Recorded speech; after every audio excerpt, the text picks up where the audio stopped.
team, j'espère que vous allez bien. Votre recruteuse IT de Top Dev.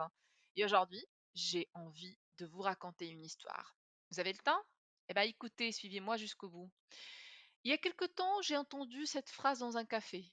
Bientôt, les IA feront le travail des recruteurs. Plus besoin d'humains.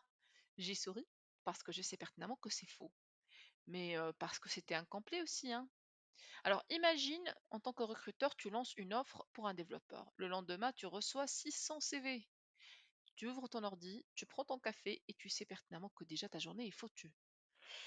Sauf si une IA est là. En quelques secondes, elle trie, classe et te sort le top 10, les top 10 des profils à voir. C'est bluffant, n'est-ce pas? Mais aussi flippant, non? Parce que ce n'est pas un film futuriste, c'est déjà là. Les ATS aujourd'hui lisent mieux que nous. Les outils de matching prédisent la performance. Certains analysent même la voix, le regard, les micro-expressions, tout ça pour évaluer les soft skills. Mais laisse-moi te dire quelque chose, un truc que l'IA ne fera jamais. Elle n'entendra pas la sincérité dans une voix tremblante, elle ne verra pas la lumière dans les yeux d'un candidat qui veut sa chance, elle ne comprendra pas ce petit quelque chose qu'on ne peut pas mettre dans un fichier Excel, l'enthousiasme, le rêve.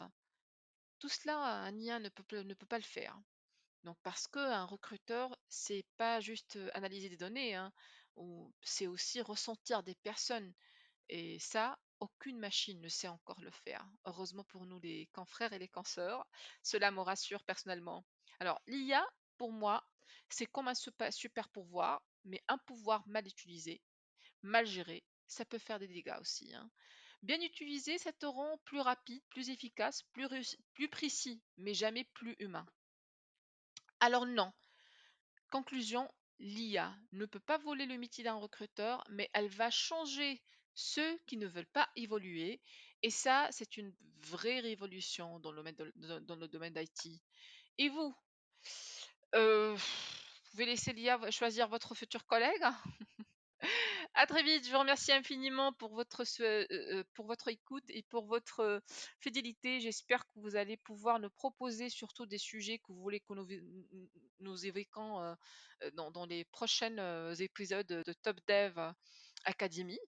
Et si vous avez des questions, si vous avez des expériences avec l'IA, si vous avez senti un jour que l'IA a été injuste avec vous en tant que candidat IT ou autre, n'hésitez pas à nous laisser des commentaires et abonnez-vous surtout. Bisous bisous, à très vite.